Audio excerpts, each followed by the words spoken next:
Jambo wasikilizaji wa Fuata Biblia Kuongoze, hapa kwenye kipindi cha Fuata Biblia Kuongoze.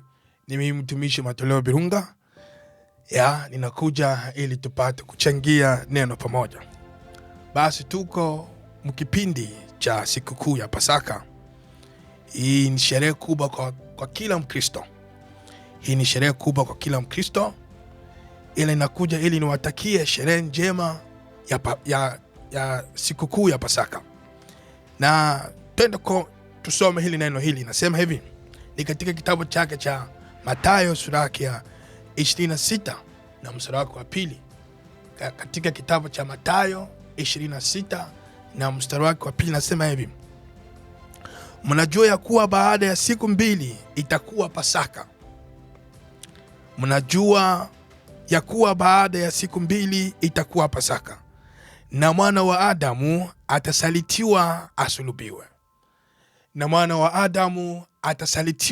asulubiwe.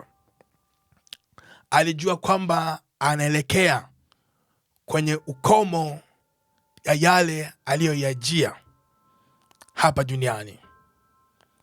Alijua kwamba anaelekea kwenye mwisho wa kazi zake hapa chini ya jua.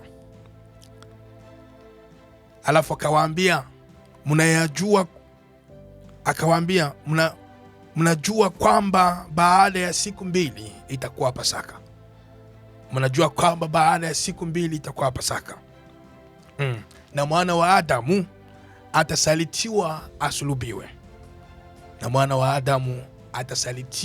asulubiwe. Mungu apewe sifa sana. Akiwa kimaanisha mwaka huu Pasaka itapata maana yake ya kweli kweli. Mwaka huu Pasaka itapata maana yake ya kweli kweli, kwa sababu kondoo wa Pasaka amefika. Kondoo wa Pasaka atachinjwa baada ya siku chache.